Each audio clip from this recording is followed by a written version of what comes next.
Good morning दोस्तों, आप लोग कैसे हैं। आशा करता हूं आप लोग सब ठीक ही होंगे। तो आज हम आप लोगों के लिए फिर से झारखंड जीके जीएस का 2025 का जो आगामी एग्जाम होने वाला है, उत्पाद सिपाही, झारखंड दरोगा, JSSC exam, GPSC exam, JTET का एग्जाम, कोई भी अन्य झारखंड संबंधी कितने भी एग्जाम दीजिएगा उसमें से क्या है, आपका झारखंड जीके जीएस का बहुत ज्यादा इंपॉर्टेंट क्वेश्चन रहेगा। तो आज का हम प्रैक्टिस 16 आए हैं, इससे पहले 15 प्रैक्टिस कंप्लीट कर दिए हैं। जो नहीं देखे हैं तो उसको जरूर देख लीजिएगा। चलिए तो ज्यादा लेट नहीं करते, स्टार्ट करते हैं आज का प्रश्न। आज का प्रश्न आएगा बहुत ही यूनिक तरीके से। आज क्वेश्चन का लेवल भी रहेगा जिसमें हम डिटेल एक्सप्लेनेशन करेंगे और बहुत ज्यादा इंपॉर्टेंट क्वेश्चन है। तो चलिए ज्यादा लेट नहीं करते, आज का पहला प्रश्न देख लेते हैं। आज का पहला प्रश्न देख लेते हैं। पहला प्रश्न है, झारखंड में सबसे बड़ी जनजाति है, तो बताइए झारखंड की सबसे बड़ी जनजाति कौन सी है। हो जनजाति, मुंडा जनजाति, उराव जनजाति, संथाल जनजाति। तो सही आंसर होगा ऑप्शन नंबर डी। हाँ, झारखंड की सबसे बड़ी जनजाति है संथाल जनजाति। तो ये याद रखिएगा, ऑप्शन नंबर डी, संथाल जनजाति सबसे बड़ी जनजाति है।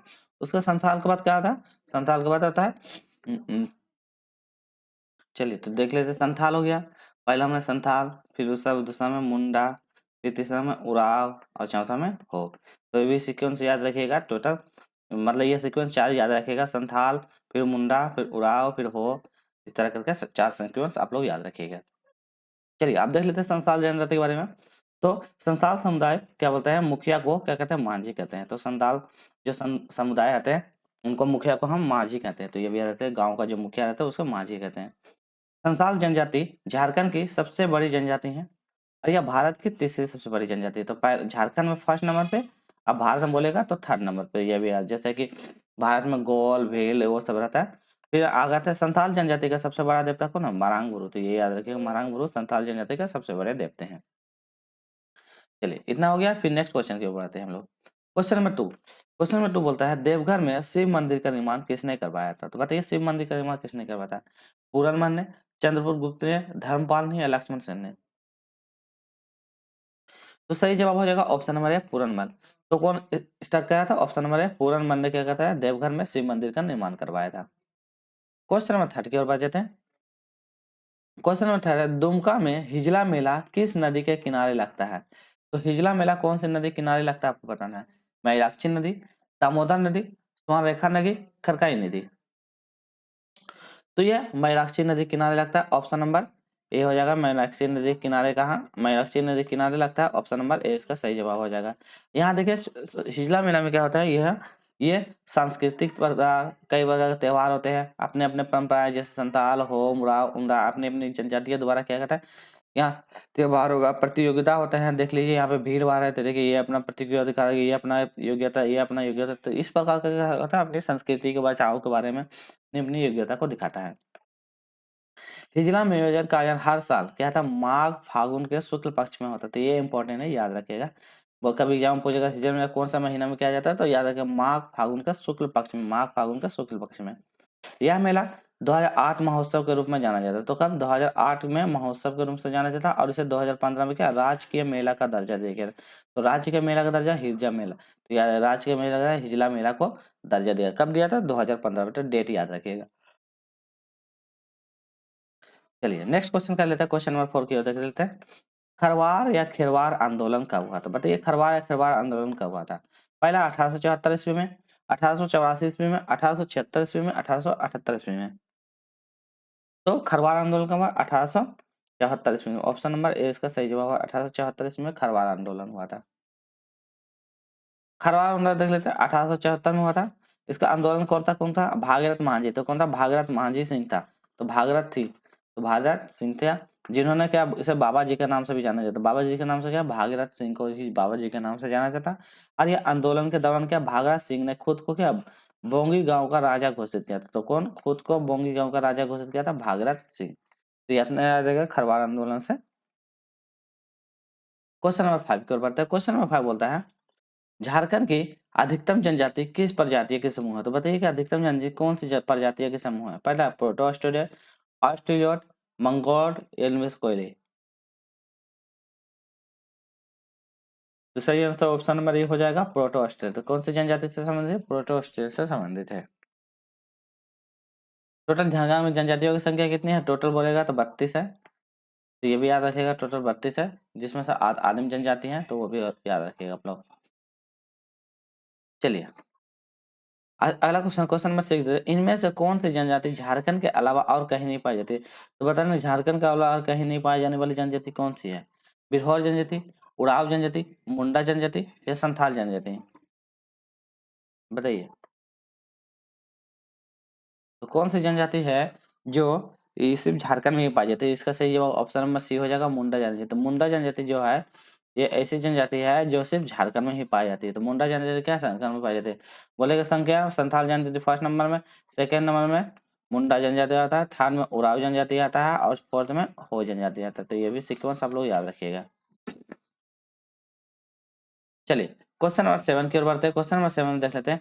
इसमें बोलता है राज्यपाल का वेतन किस पर भारित होता है? तो राज्यपाल का वेतन किस पर होता है? देश की संचित निधि पर, राज्य की संचित निधि पर, देश की आकस्मिक निधि पर, राज्य की आकस्मिक निधि पे। तो किस पर मतलब भारित होता है? तो ये होता है ऑप्शन नंबर बी हो जाएगा, राज्य के संचित निधि पे क्या होता है? देश का सारा भारित होता है, तो राज्य के संचित निधि पे। नेक्स्ट क्वेश्चन दे रहे हैं, अब जरा राज्यपाल के बारे में, तो राज्यपाल में देख लेते हैं। तो झारखंड में राष्ट्रपति शासन जो कितनी बार लगा था? 3 बार लगा था। कितनी बार? 3 बार शासन लगा था। कब कब लगा था? पहला शासन लगा था 19 जनवरी 2009 से लेकर 2009, 30 दिसंबर 2009 तक। तो पहला लगा था राष्ट्रपति शासन फर्स्ट बार, तो ये लगा था फर्स्ट बार 2009 से लेकर 30 दिसंबर 2009 तक। दूसरी बार राष्ट्रपति शासन कब लगा था? 1 जून 2010 को से लेकर 10 सितंबर 2010 तक, तो राष्ट्रपति शासन लगा था। और तीसरी बार राष्ट्रपति शासन लगा था 18 जनवरी 2013 को, राज्य में तीसरी बार राष्ट्रपति शासन लगा था। ये बहुत ज्यादा इंपॉर्टेंट है, तो ये याद रखिएगा, ये 3 बार राष्ट्रपति शासन लगा था। चलिए क्वेश्चन नंबर 8 में देख लेते हैं, संथाल विद्रोह कब हुआ था? संथाल विद्रोह कब हुआ था? 1855-56 में, 1957-58 में, 1899 से 1900 में, और इनमें से कोई नहीं। तो संथाल विद्रोह कब हुआ था? ऑप्शन नंबर ए क्या हो जाएगा, 55 और 56 में। कौन विद्रोह किया था? इसका विद्रोह किया था सिद्धू और कानू। तो याद रखिएगा, सिद्धू तथा कानू, सिद्धू और कानून इसका विद्रोह किया था। सिद्धू कानून मिलकर ना इनका विद्रोह किया 1855 में। नेक्स्ट क्वेश्चन में देख लेते हैं, क्वेश्चन देख लेते हैं, झारखंड का सबसे ठंडा स्थल कौन सा है? तो झारखंड का सबसे ठंडा स्थल कौन सा है? यहाँ देख लीजिए, आपको दिख रहा फिगर से भी आपको दिख रहा होगा कि आप बता सकते हैं, नेतरहाट, पारसनाथ, मासनजोर या रांची। तो कौन सा जगह? नेतरहाट। नेतरहाट जो है सबसे ठंडा है, ये कि अपनी प्राकृतिक खूबसूरती के कारण क्या है, फेमस है। ये प्राकृतिक और खूबसूरती का, क्योंकि यहाँ एकदम पूरी ठंडी मौसम रहती है, जलवायु रहती है, और झरने, पेड़ पौधे तरह तरह के होते हैं। तो ये भी याद रखिएगा। चलिए नेतरहाट के बारे में जानते हैं। नेतरहाट अपनी प्रकृति सौंदर्य, विशेष रूप से पहाड़ियाँ, जंगल, झरनों के लिए प्रसिद्ध है। इसे क्या कहते हैं? छोटा नागपुर की रानी। तो छोटा नागपुर की रानी के नाम से नेतरहाट को जाना जाता है। और यह स्थान क्या था? अपने के मनोरमा दृश्य और शांति वातावरण के लिए जाना जाता है। नेतरहाट में कई खूबसूरत झरने, जैसे कि घाघरी झरना, तो कौन सी? घाघरी झरना नेतरहाट में, और लोअर घाघरी झरना शामिल है। तो घाघरी झरना, लोअर घाघरी झरना बहुत शामिल है।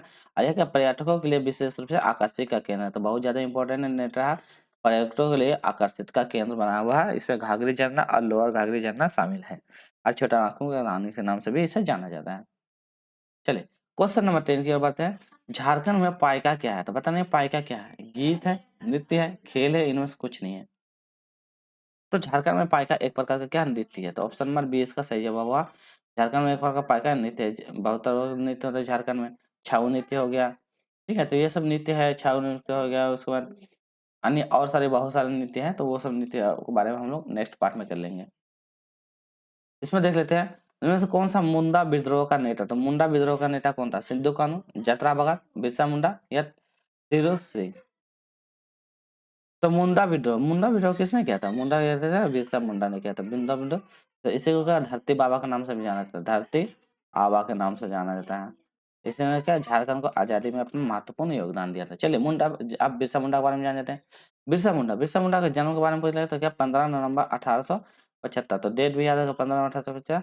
और इसका सीक्वेंस 15 नवंबर 1857 से लेकर 9 जून 1900, तो 9 जून 1900 जून तक इसका चला था। तो ये भी याद रखिए। तो जन्म बोलेगा तो ये, तो इसका 15 नवंबर 1857 मतलब 75 को जन्म होता कहाँ? उलिहाटी गांव का खूंटी में। तो ये भी याद रखिएगा, खूंटी में। तो उलिहाटी गांव के खूंटी में होता है। मृत्यु कब होती है? 9 जून 1900 को रांची के जेल में मृत्यु, किसके कारण? हाईजैक के कारण उनकी मृत्यु हो जाती है। फिर साल 15 नवंबर को उनकी जयंती पर भारत में राष्ट्रीय जनजातीय गौरव दिवस का नरेंद्र मोदी के द्वारा उद्घाटन किया गया था, जिसमें ऑनलाइन के माध्यम से उद्घाटन किया गया था। इसे जनजातीय गौरव दिवस का नाम है, जनजातीय गौरव दिवस के रूप में मनाया जाता है। इसे 15 नवंबर को उनकी जयंती के रूप में हर साल बनाया जाता है गौरव दिवस। चलिए, तो आज के लिए वीडियो इतना ही रखेंगे। आपको फिर नेक्स्ट वीडियो में पार्ट में मिलेंगे। नेक्स्ट पार्ट रहेगा यहाँ से, 1 मिनट और एक क्वेश्चन बचा हुआ है। चलिए, एक क्वेश्चन और बच गया है, क्वेश्चन नंबर 12 देख लेते हैं। यहाँ पे बोलता है पोर्ट जोल क्या है? तो पढ़ लेना पोर्ट जोल क्या है। लाल मिट्टी है, अम्लीय मिट्टी है, शंकुधारी वन मिट्टी है और पहाड़ी में क्षेत्र है। तो बताइए पोर्ट जोल क्या होता है? तो पोर्ट जोल ऑप्शन नंबर सी हो जाएगा। क्या है?